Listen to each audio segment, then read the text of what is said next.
Hello Odooers, welcome back to our channel Devintelle. Today we will see how to generate sequence number for the leads and pipeline. So let's see about that, how to work it. You can see here our module Dev CRM sequence. First install this module, so click on this activate button. Now our module is installable.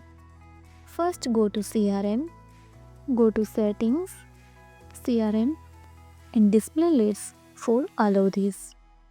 Again go to CRM and create new leads. Like a new lead, head customer. You can easily see here display now new. But when save, then automatically generated here sequence number. Now create another like a lead 2. Again save. So see here now generated here sequence number 2. Same here pipeline and add.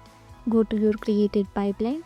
So see here pipeline in created or generated sequence number.